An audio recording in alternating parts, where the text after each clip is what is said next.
Good morning everybody, Victor here. Check it out. I am about 65 miles offshore, deep in the Gulf of Mexico. I got a giant shrimp boat behind me and I'm with my good friend Tanner Ison of Real Deal Fishing Charters.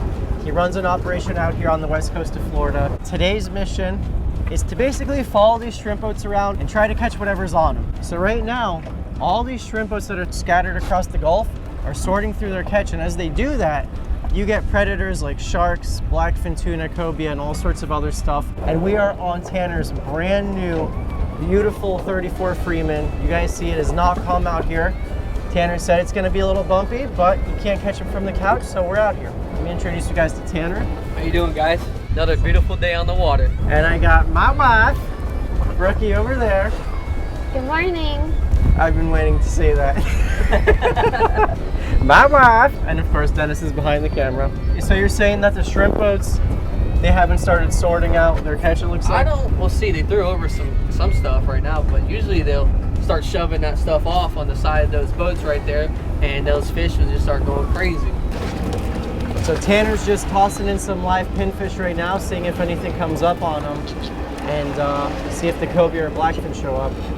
Okay guys, change of plans. So that shrimp boat looks like they already sorted their catch, and we talked to the guys and they said that they didn't see any fish come up, which happens. And the rest of the shrimp boats are pretty far away, so we're gonna actually hit this tower right here. This is an abandoned military tower, but last year we actually came here and we caught some cobia off of it. We are so deep in the Gulf of Mexico and there's nothing around here. So fish seek refuge and bait seeks refuge, and it's basically the only structure they can find. It's not very big, but it's probably covered in bait. And where there's bait, you're gonna find predators. We got a live well full of pinfish, which Tanner set last night. We got a bunch of pinfish, but I have this mustad bucktail jig right here, and I just threw a simple soft plastic right behind it. Scour around this tower, throw some baits in, live chum, and kind of see what comes up. Oh, that could be him.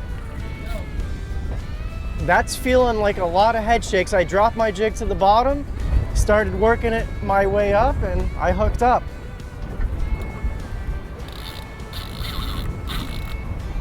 Really trying to stay down.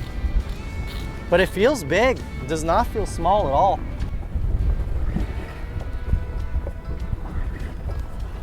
I got color. It's gotta be some type of amberjack.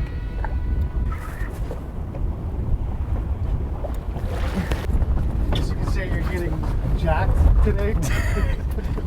Dennis just made a joke. What did you say, Dennis? Dennis wants me to tell you guys we're getting jacked today. This thing's on steroids. Wow, he's a big boy. Big old Jack Crevalle, not what we're looking for, but it is a start, and you got to start somewhere. Oh my gosh. Dude, these hits are insane. Look at the jacks, look at the jacks. Oh, he ate it right there, right next to the boat. Maybe this will attract some cobia, huh? Maybe.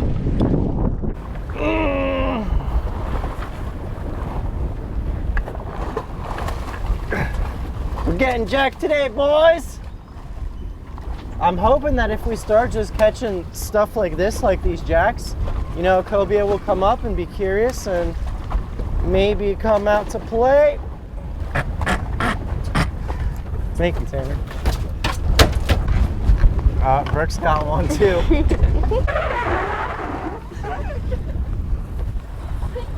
Yeah, we have a little bit less than favorable conditions. The water keeps getting on the lens, so we're trying to shoot through the isinglass. We gotta say that we're going after something else, and we'll catch our species that we actually want to catch. You know what I mean, Victor? Yeah. I would love to catch a Jack Crevalle right now. I would love to catch a blue runner right now. All right, guys, we are at our... Oh, I got the boat. I snagged the boat. Right there. I snagged the shrimp boat, I'm not gonna lie. I got no shame in my game. I just got a face full of braid. And I also looked over, you guys see all these birds. Dennis, we're gonna have a good day. We have good luck because Dennis got pooped on his jacket by a bird.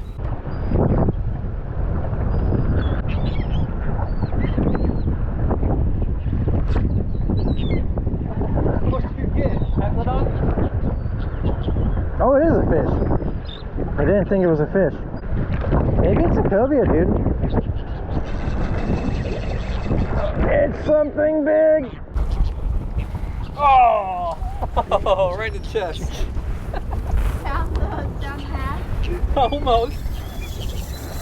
I don't know. I got something good. I think it's a shark, but I'm not sure. I'm gonna stay hopeful and hopefully it's a cobia. So this is the second shrimp boat, or actually the third shrimp boat we've checked today.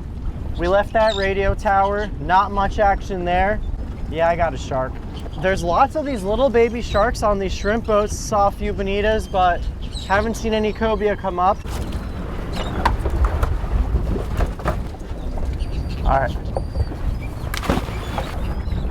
The weather's not good. It's raining. The only thing that's biting is sharks. We're still having fun. The bird technique? Listen, if you ever have birds, watch this. Ready?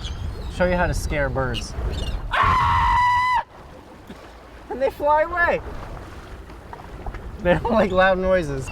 Yeah, I got a live pinfish because the sharks were eating the jig. Tanner says that the cobia are weird. They could just be sitting right underneath the boat, 100 feet down or 50 feet down. And the videos that he's shown me recently have been insane.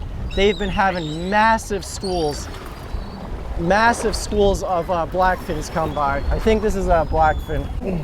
Probably your bird. Oh my gosh, look at this. Dennis, look. That shark is so much smaller. Fourth shrimp out of the day. There's a bunch of birds working just on the outside, and we actually saw some blackfins kind of skipping out of the water and feeding. First one we went to? I got a fish. I got a fish.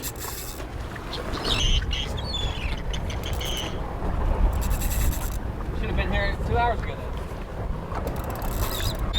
There's the sharks. There's lots of bonitas here, I'll tell you that. There's a blackfin. Yeah, Oh yeah, there he is. yeah, big blackfin. Oh! That's a good one. We just saw some blackfin tunas. Right now, Tanner's creating a chump slick, right?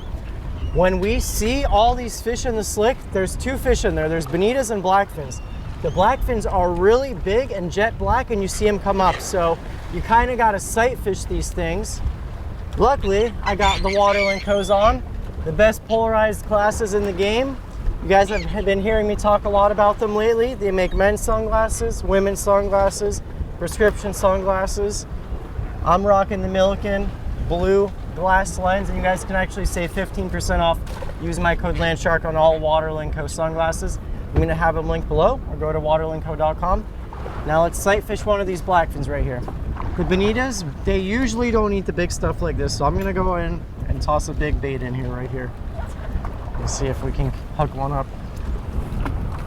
Watch your bait, watch your bait. Shark, there you go. Yep. Oh, look! The bird pooped on me as I hooked up to a blackfin.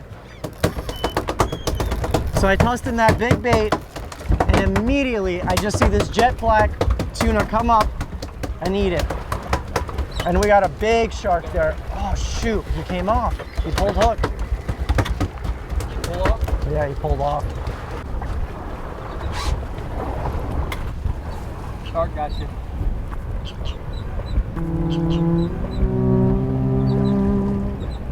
Today's just one of those days, guys. Today's just one of those days. Between the birds pooping on us, the sharks eating our catch. We were talking earlier about how hard it is to tell how rough it is on video, but Tanner said it's probably about like 4 foot out here, and I am very thankful to be on this boat today because this boat is nice in this weather. It was a really nice ride out here, and just hanging out, drifting in this, it's pretty nice, but it's definitely not the best conditions. He's probably, oh, I just got a bite. Come on, be a cobia.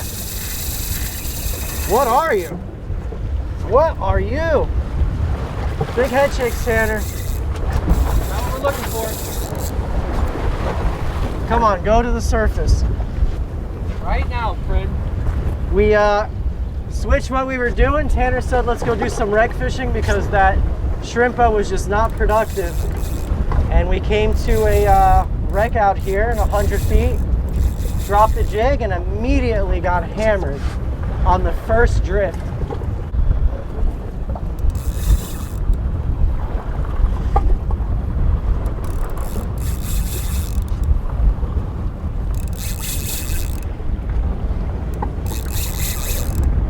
Fighting awful like an amberjack.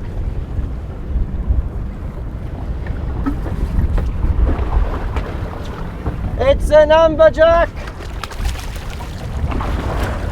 Man, he swallowed that jig, huh? Look at this. Wow. This is a amberjack, and it looks like something attacked him in the past.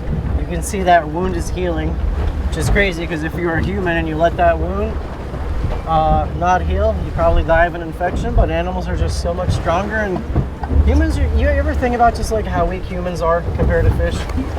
So yeah, that's all I got to say about that. See ya, amberjack. You get stuck with an infection like that in the wild, you're done for. That amberjack's thriving right now.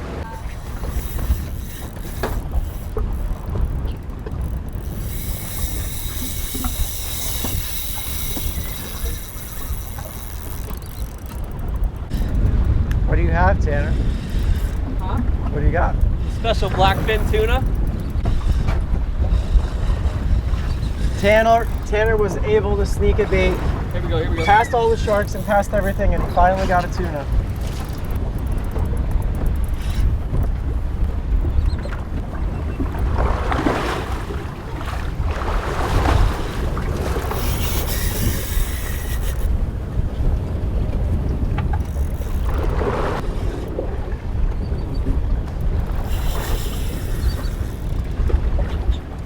So the blackfins will stay way more vertical, straight up and down, and will actually pull really hard to dig. Bonitas will shoot to the surface and do a bunch of erratic runs. The blackfins fight much, much harder.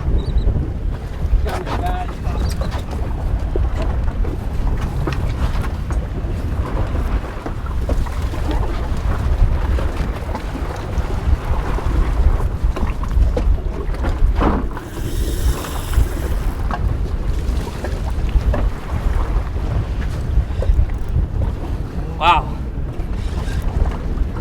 With the way our luck's been going, I'm surprised I didn't lose that fish right there. Come on. There we go. Oh, dude, that is a stud. Thank you for gaffing him finally. Woo! Woo! If the clients can't catch the fish, the captain's got to catch the fish. We gotta make something happen. All right. Look at that. Circle hook right there in the corner of the mouth. Watch how easy that comes out. Perfect. You want to release them, Yeah, right? let's let that back. You know. So there we go. Beautiful, chunky blackfin tuna.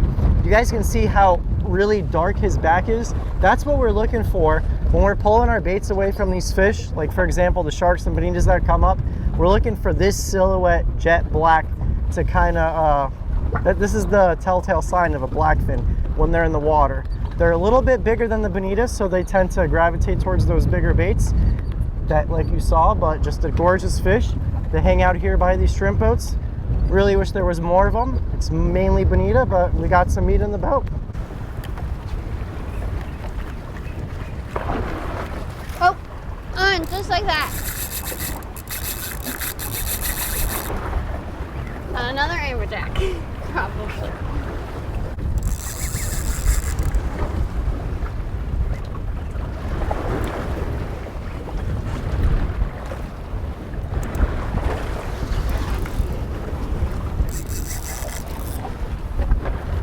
Dang. Fighting like an amberjack. Victor just caught one. So that's what I'm thinking it's gonna be. School of sharks? Look, it's a school. Amberjack's following this one. How cool is that? Really? This thing is teensy tiny. Holy moly. All right, here we go. Little amberjack going home. Woo! Tell you what, the cobia are not biting, but the amberjacks are. As soon as you drop that jig, it is on. He wants to be on bottom, huh? Hey. Sounds like a bigger one, huh? Yeah.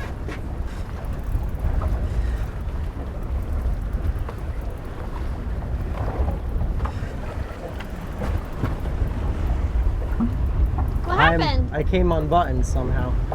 Either a shark ate it or my leader broke or something. I'm not sure. You too? Oh, we both got sharked then. Time to leave. Yeah, me and Tanner both just had fish on and we both just got sharked back to back. So it'd be not very smart to stay here and feed the sharks. So on to the next spot. See anything up there? Not yet. Drop your jig straight down and jig it up.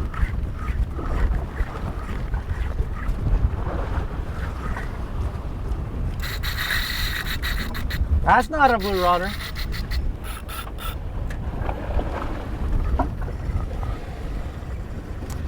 And just like that, she's gone. I don't know. I got sharked.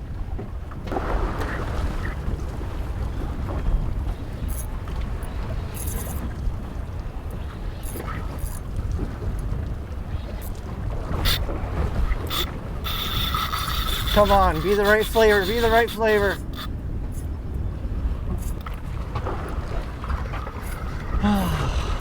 Something happened. Something got a hold of him. Yeah, predators are down there now.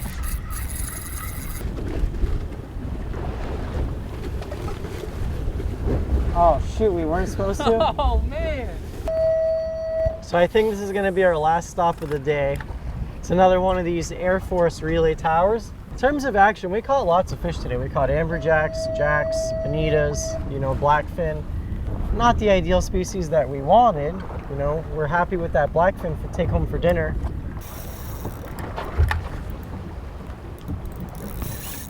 Was that a live bait, Tanner? No, this was a jig head. Coming up top? I don't know. Oh my gosh, what are those? Oh, those are dolphins on top. See them? That's a powerful fish right here. Yeah, you got a big fish. Welcome, son. I don't know what it is, but he's starting to come over this way now. And he fought so much bigger than what he was. I promise there wasn't TV drag on this. This is the, I want to say, I think 5th time we fished with Tanner. And we have caught everything from giant African pompano, my biggest one ever with him, stud yellowtail snapper, mangrove snapper, red grouper, cobia, amberjacks. We've pretty much caught everything there is to catch in the Gulf of Mexico. And although today we have not found a cobia, I'm telling you guys right now, if you're looking for an amazing trip or amazing captain, you guys got to check out Tanner. Seriously talented captain, an amazing fishery over here, and have had some amazing days out on the water with him. Whoops, son, whoops. Look at that. This is a greater amberjack. We have caught many of these today. Now the reason we're not keeping them is not because they don't taste good or you can't eat these. It's because the season's actually closed right now. I think that they've been really heavily fished in the Gulf compared to the Atlantic. For example, on our side in Atlantic waters, they're open year round, but they just happen to be closed here right now. Really hard fighting fish, amazing meat. Brookie actually cooked one a week ago. We had a great family dinner with one of them. This guy gets to see another day. So this is what we've been fishing all day pretty much. And last year when I caught my cobia with Tanner, it was on the exact same lure. Mustad, big eye bucktail jig, and we've just been tipping it with any type of soft plastic. Once you catch a lot of fish, that hair starts to kind of come off. But you guys can actually save 20% off all Mustad products, including Tough Line fluorocarbon leader. And yeah, any Mustad or Tough Line product, you guys can save some money. Use my code LANDSHARK. I'll have it linked below. Or you can go to mustadfishing.com. There he is, there he is. That's there it? you go. There he is. Right up there. I don't know. Hold on, maybe two. Hold on. That's all cobia, isn't it? They're chasing it, I think. It's all cobia. They're not, we need a live bait, Tanner.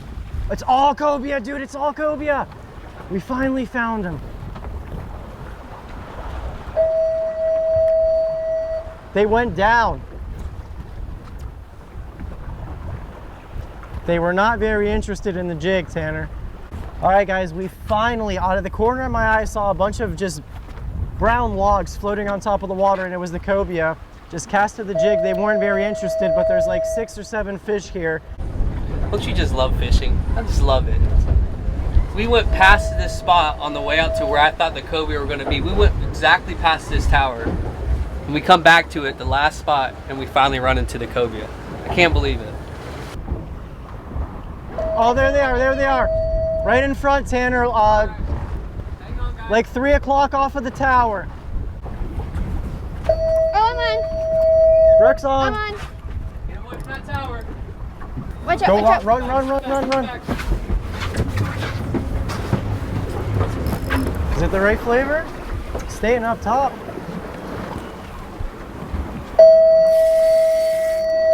Try to keep away from that tower. I'm going to keep on backing down. I'm straight up and down. Okay, I'm going to try to back Good. away from this thing. What is It's it? a cuda. Aw. It's so crazy how those amberjacks are coming up to even just this barracuda following it. Well, you see that? Look at it. Look, for example, look at a bait on the line. That's what they're chasing. The Oh. that bait comes out of that fish's mouth, and those amberjacks are going to chase around just like that, and it's just going to pop you off. That's them, that's them, that's them, that's them, There's that's a them. couple right there. Watch out, watch out, watch out. Oh yeah, oh yeah. That's a good one, too. If you don't, dude, they're ignoring it. Yeah, he's looking at you now. He turned to you. Did he? Yeah, he's going down, though. I got something. It was the freaking barracuda, wasn't it? Barracuda cut me off. Cobia are right next to the boat. I just tossed him a live pinfish and he didn't want it. They're being really lazy right now. Today, we did not get the target species. But if you guys book a trip, you probably will with Tanner. Anybody who's booked a trip, listen, you guys actually booked so many trips. The reason we're out here, I said, Tanner, I really want to film another video with you. He goes, all right, I got this day available. And it's blown. It has been nothing short of rough all day long. And I was like, when's your next available day? April. You guys have, he says you've literally made his business. So I'm thanking you for supporting Tanner and for watching the videos and so for supporting us. It's really cool to be able to see how much the promotion and just helping out captains can change their lives. I mean, he's got this brand new Freeman. Not to say he wouldn't have done it without us, but it's just nice to see the impact that these videos have. So Yeah, I thank appreciate you once it. again, Tanner. Thank you, guys. Thank you so much. It's awesome. It's awesome. Yeah, we struck out today. It's all right. 4 for 5 with target species, but we had them right there on the water. But sometimes they just don't eat, you know. Sometimes they just do not eat, and it's an odd thing. But you know, we had it coming right to the boat, and he did not want nothing to do with us. He went right down and never saw him again. So it's part of the game. It's part of the game. So check out Tanner's website, linked below. We got a tuna to clean and cook though, so we still got a successful day and a great dinner ahead of us.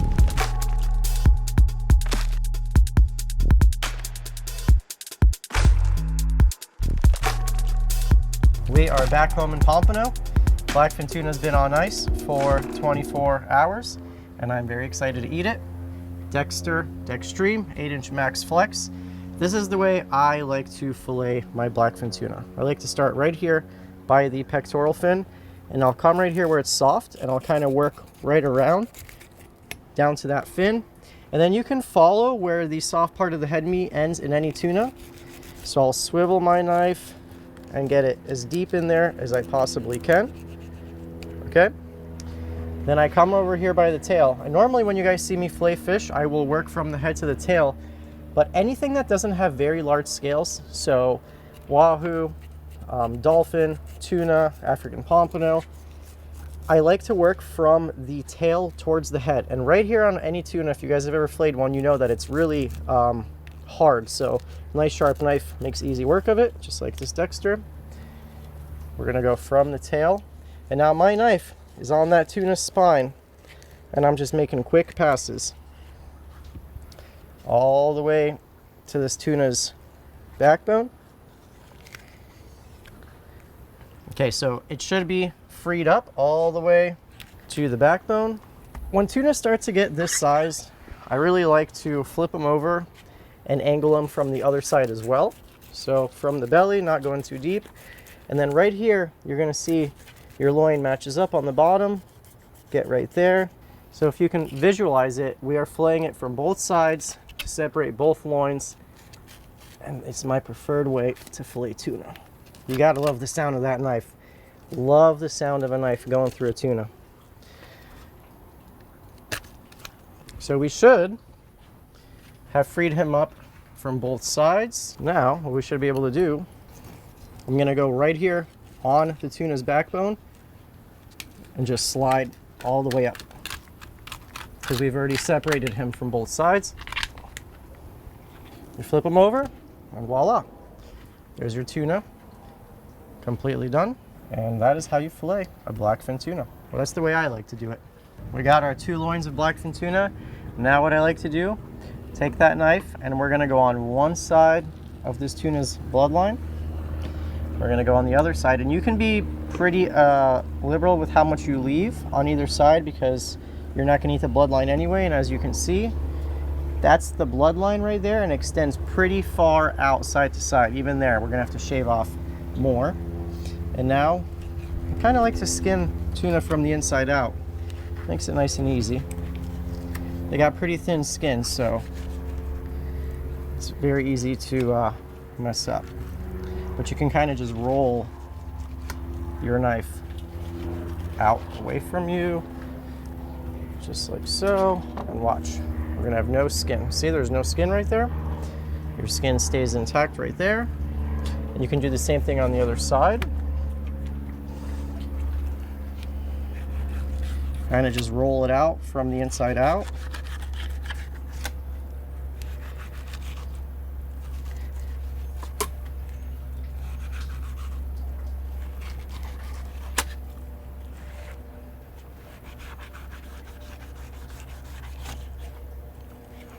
And voila.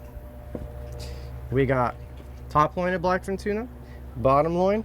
You guys are coming over for dinner, and if you're interested in the knife I used today, 8-inch Max Flex, I'm going to have it linked below. Dexter makes a great line of knives. They have pretty much everything for every single situation. You guys can save 20% off. Use my code LANDSHARK. We got tuna for dinner. See you there. I wholeheartedly believe the best way to cook tuna is to not cook it at all. So my favorite thing to do with tuna is actually eat it as a poke bowl. So what we're going to do is we're going to start by making a little marinade for our tuna. I just got a little knob of ginger right here, and we're gonna do some freshly grated ginger.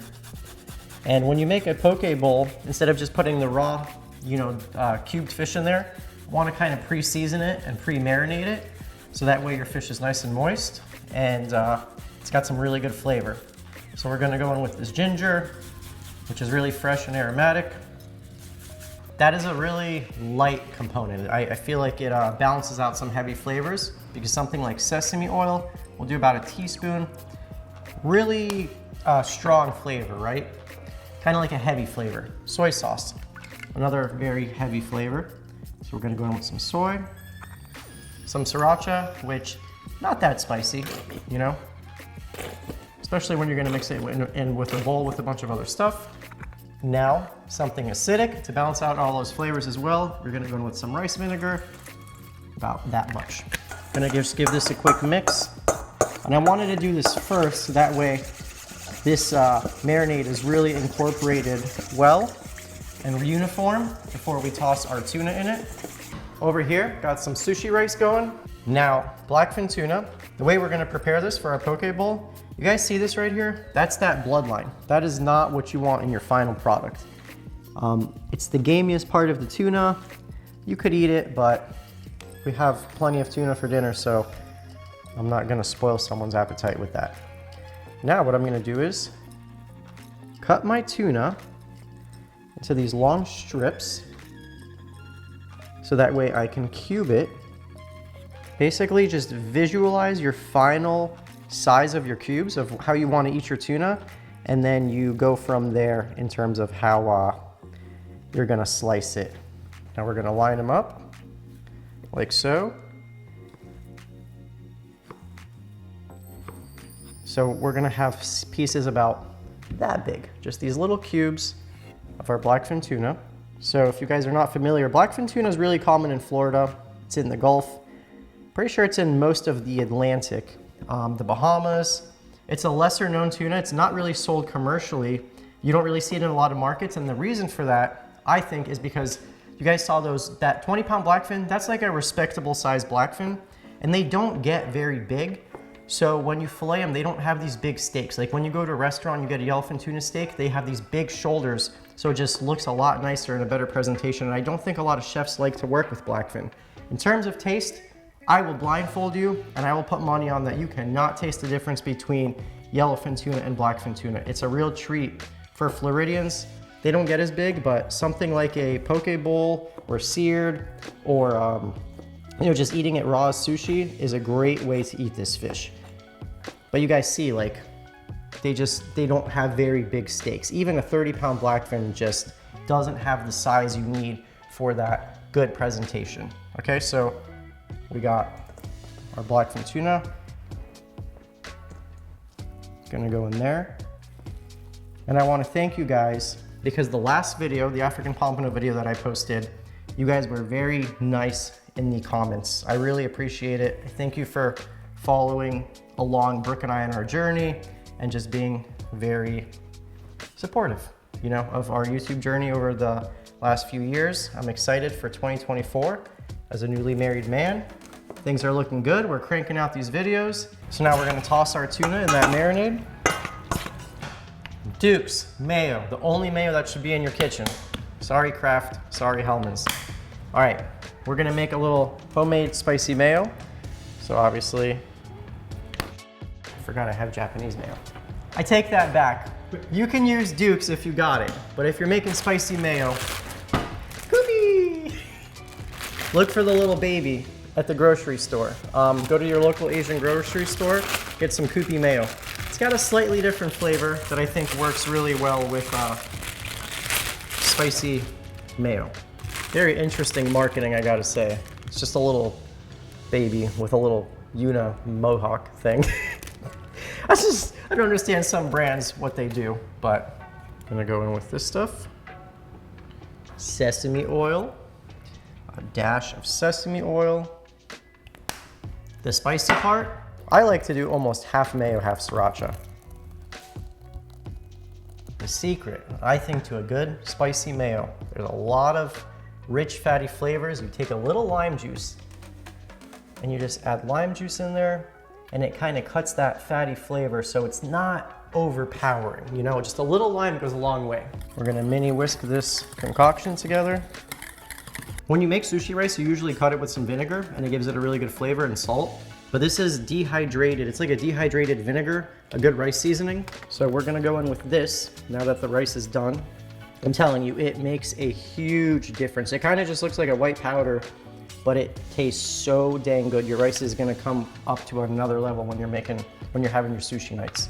And we're just gonna fold that in there.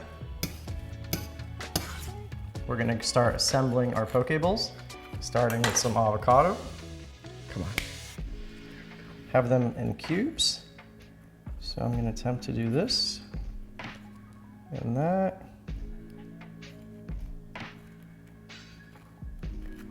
Let's see, is it gonna work, Dennis? And we're gonna just squeeze it into there.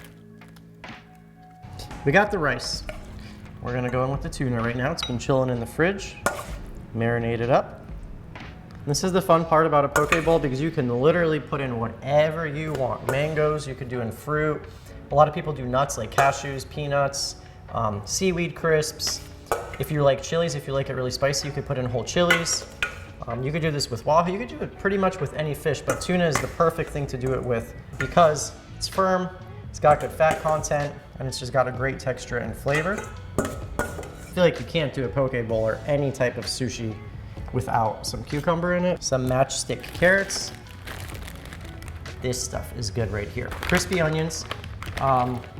Normally I like to get the fried shallots from the Asian grocery store, but Publix didn't have them, so we're gonna just go in with some crispy onions for some crunch, some black sesame seeds right on top of all that. All right, now you know the favorite part. We're gonna douse it in spicy mayo.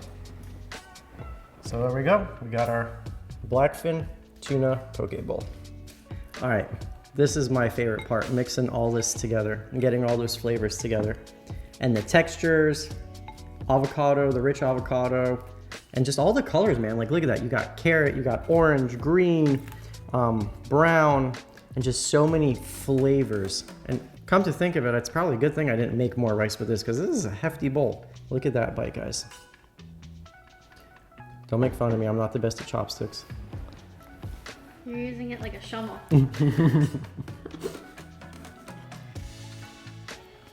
By far, my favorite way to eat tuna.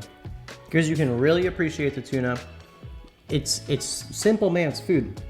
There's nothing fancy about this. It's chopped up vegetables, some onion, a bunch of good flavors, and just diced tuna. And it's just amazing. Tuna is just such a good fish on its own. It really speaks for itself. Well, this bowl was way too big for me to finish in one sitting, so I'm actually going to save the rest and probably have it later because it's not even 5 p.m. So this will be my second dinner later on. But it's always nice to have fresh tuna. I don't think we've had some in a while, so this was definitely a treat. And having it as a bowl like this is just a great way to always make it. Probably the best way to eat it first. And then like the next recipe, sear it and then blacken it. But this is a great like first day recipe to have with tuna. And I just wanted to say one thing, Victor just hit 700,000 subscribers. So congratulations, Vic.